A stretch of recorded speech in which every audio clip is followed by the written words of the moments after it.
What's up, YouTube? It's your boy JP's on the keys, and it's too easy. And we're back with another video today. So we've just finished Napoleon Epic History, so we do have other series in Epic History. Again, shout out to Epic History for the amazing content. So we have History of Russia, what I'm starting right now. We have the Suez Crisis. I might have pronounced that wrong. The Suez, and we also have the video on the Alexander the Great speech that I missed. That's probably gonna come out later on today as well, because like these videos are not that long, so I'm like, I can do multiple videos now. Because like usually when the videos are like 30 minutes, I usually it's only like one video come out a day, because the video would be like 40 minutes long. Like that's a lot of content for y'all. So let's get to a History of Russia Part 1 by Epic History TV. The link to the original video will be down in the description if you want to watch it without me reacting. Before we watch this video again, subscribe to the channel if you are new. Definitely hit that like button. You know what I'm saying? Hit that like button. Just hit that like button if you enjoy this content. Hit the like button if you're alive, if you're trying to stay alive and stay well during this quarantine. Hit the like button just because.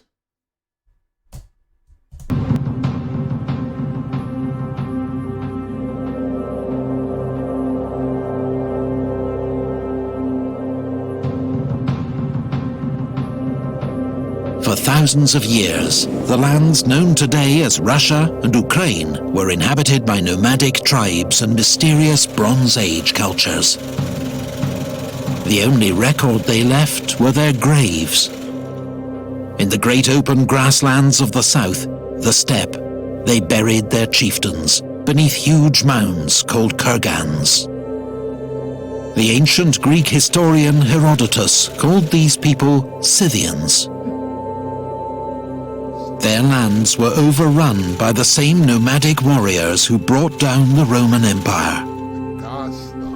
The bars like we're Attila the Hun, basically. Like I've heard of Attila the Hun. I don't know everything about him, but I've heard of him. You know what I'm saying? I've heard a lot of historical figures. And was then. I'm just excited to get into this series. I like learning new stuff. You know what I'm saying? I like learning stuff. I like going into something blind. And like having no knowledge of it, and like slowly trying to piece together things as I'm looking through it. Settled by Slavs. They shared some language and culture, but were divided into many different tribes. Vikings from Scandinavia, known in the east as Varangians, rode up Russia's long rivers on daring raids and trading expeditions. According to legend, the East Slavs asked a Varangian chief named Rurik to be their prince and unite the tribes. He accepted and made his capital at Novgorod. His dynasty, the Rurikids, would rule Russia for 700 years. His people called themselves the Rus and gave their name to the land. Oh, it makes sense. Like Rus, Russia, like the root. That. Just think about how tough, how crazy it is. Like your family, your bloodline is so strong that you literally have to make sure that you have you have to have a male heir. They probably kept having kids until he had a male heir to carry on the last name. Like for 700 years, that's like how many generations is that? Like how many kids of kids of kids of kids of kids of kids of kids were part of this? Was it Rurikid? Rurikid. I'm sorry, Rurik. And see, my pronunciation is kind of trash. I apologize, but just the amount of the steadiness and determination and just like bloodline. Make sure the bloodline was definitely kept. Rurik's successor, Oleg, captured Kiev, making it the capital of a new state, Kievan Rus. A century later, seeking closer ties with the Byzantine Empire to the south, Vladimir the Great adopted their religion and converted to Orthodox Christianity. He is still venerated today as the man who brought Christianity to Ukraine and Russia. Yaroslav the Wise codified laws and conquered new lands. His reign marked the golden age of Kievan Rus. It was amongst the most sophisticated and powerful states in Europe.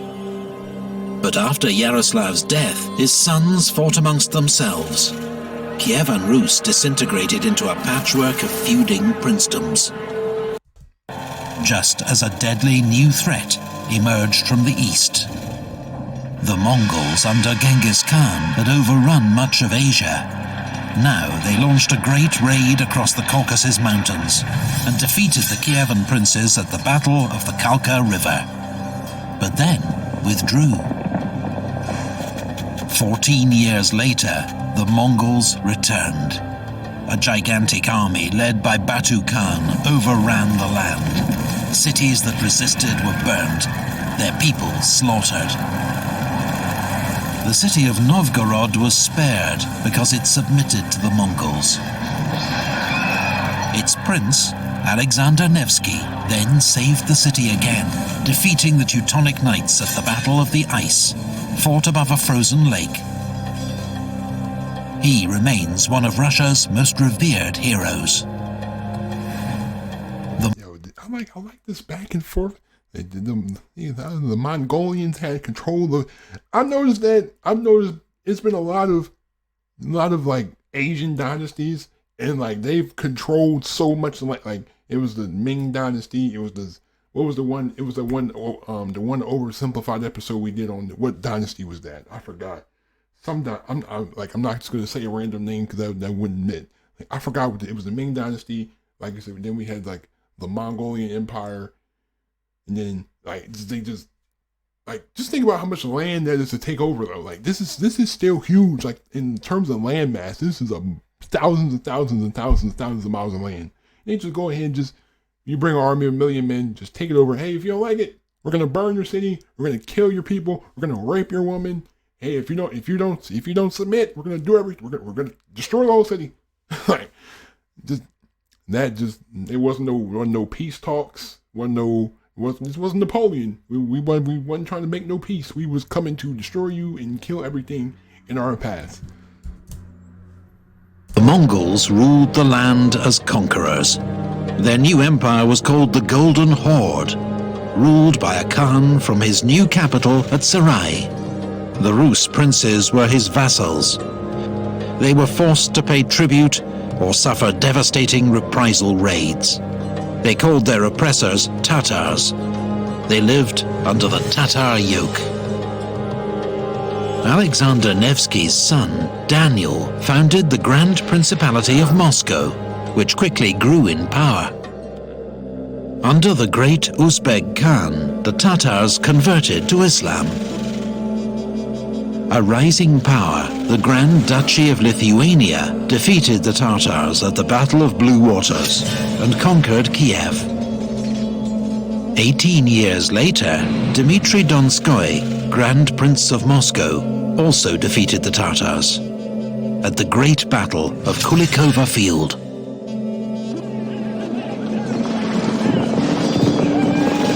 After years of infighting, the Golden Horde now began to disintegrate into rival khanates. Constantinople, capital and last outpost of the once great Byzantine Empire, fell to the Turkish Ottoman Empire. Some hailed Moscow as the Third Rome, the seat of Orthodox Christian faith. Now Rome and Constantinople had fallen. Meanwhile, the Grand Princes of Moscow continued to expand their power, annexing Novgorod and forging the first Russian state. At the Ugra River, Ivan III of Moscow faced down the Tatar army and forced it to retreat. Russia had finally cast off the Tatar yoke. So my thing is so Lithuania, the Tatar, so basically the Mongolian Empire is coming over and just taking over all this land, that is like what would be like Western Europe, like the Eastern Europe, what would be Eastern Europe around this, like close to like where Moscow and they are.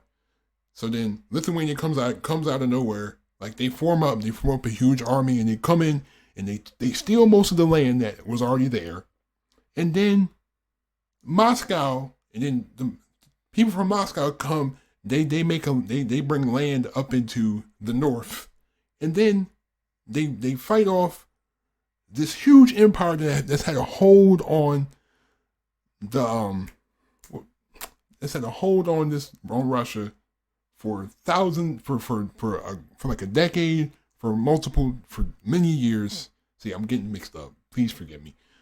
So I'm just stories upon like everything. Okay, I'm trying to piece everything together, because it's like multiple scenarios. I'm trying to piece together what's happening.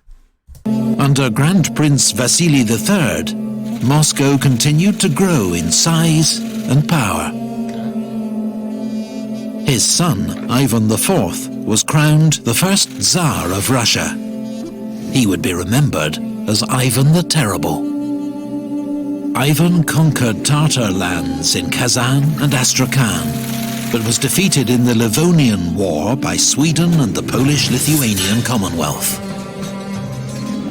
Ivan's modernizing reforms gave way to a reign of terror and mass executions, fueled by his violent paranoia.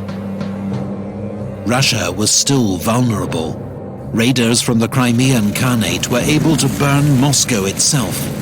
But the next year, Russian forces routed the Tatars at Molody, just south of the city. Cossacks now lived on the open steppe, a lawless region between three warring states. They were skilled horsemen who lived freely and were often recruited by Russia and Poland to fight as mercenaries. Ivan the Terrible's own son, the Tsarevich, fell victim to one of his father's violent rages, bludgeoned to death with the royal scepter.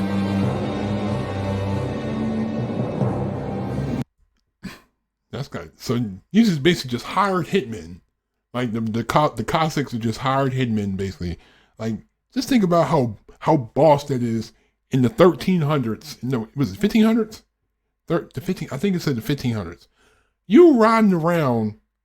Look at you walking. I'm riding around on a horse. Like, they're riding around on a horse in the middle, decked out in the military armor, got the huge sword. They walk around like, what you gonna do? I'm gonna ride by, just slice your whole arm off. What are you gonna do? Like, I know they was, man. I know that was crazy just to see some big dude on a horse with a huge sword that could just run by and just slice you like that. The Cossack adventurer Yermak Timofeyevich led the Russian conquest of Siberia, defeating Tatars and subjugating indigenous tribes. In the north, Arkhangelsk was founded, for the time being Russia's only seaport linking it to Western Europe, though it was icebound in winter. I know this is kind of off topic, but wasn't it? I know wasn't there like a debate about what BC and AD stood for? Wasn't it BC like before Christ, like before Jesus was born, and then AD was like after the death, like after he died on the cross? I mean, some people have determined it was some other meaning. I didn't read into some. I mean, that's what I thought, because like I'm just looking at that. I'm just been looking at the whole video. I'm like, I know that means something else than what I've been taught. Because like, of course, the people that are not religious would say that it means something else. And I'm sure there's another meaning. I know it is, because I've heard it. Ivan the Terrible was succeeded by his son, Fyodor I, who died childless. It was the end of the Rurikid dynasty. Ivan's advisor, Boris Godunov, became Tsar. But after his sudden death, his widow and teenage son were brutally murdered, and the throne seized by an impostor claiming to be Ivan the Terrible's son. He too was soon murdered. Russia slid into anarchy, the so-called Time of Troubles. Rebels and foreign armies laid waste to the land, and the population was decimated by famine and plague. Polish troops occupied Moscow. Swedish troops seized Novgorod. The Russian state seemed on the verge of extinction.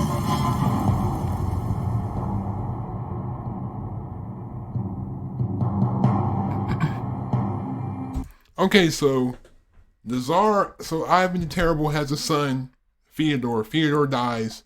He doesn't have any children. There goes the bloodline. And then the advisor becomes the Tsar, and then he's killed, and then his wife and his son is killed, and then there's another imposter that says, "Oh, I'm Ivan the Terrible's son." You know what they did? They killed him too.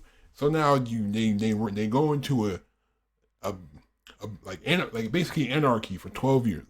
Okay, we got 4 more parts of this. I like how they don't show you everything, but like they end the video, like he ends the video on like a cliffhanger. Like a clip, like I want to know, like the times of troubles. What is this? I want to know in the next episode. So definitely stay tuned for episode 2. You know what I'm saying? I love these. Shout out Epic History TV again for everything that they do. You know what I'm saying? Go ahead, go show them all type of love. Subscribe to their channel. You know what I mean? Subscribe to them. Show them all types of love, because I know it takes a lot of work to make these type of videos. You know what I'm saying? Like show, because you have to research. You have to research, make sure you have historically accurate information. Then you have to edit. Then you have to get the effect. You have to the editors and making sure videos are scheduled on time. And then I heard he's on Patreon too, so definitely go ahead and support him that way as well. So you know what I'm saying? We got to support the content creators, bro, because these big corporations don't. Like I said, man, they'll try to get you to sign your content away, and then you barely get a dime from it. No, sir. The JPZ brand is mine. I will continue to build it, and it'll be independent. Sorry, ain't no big conglomerate signing me away. But anyway, thank you again for watching. Have a great day. You know what I'm saying? Stay on the grind. Leave a like if you enjoyed the video. I'm definitely going to be finishing. Definitely going to be doing part 2 through 5 of this series. Definitely going to be doing the Suez Crisis. And I'm about to record the Alexander the Great speech right now after I get done with this. So you're all going to have some content today. Again, thank you again. Please be safe. Have a great day. Stay on the grind. I'm out. Peace.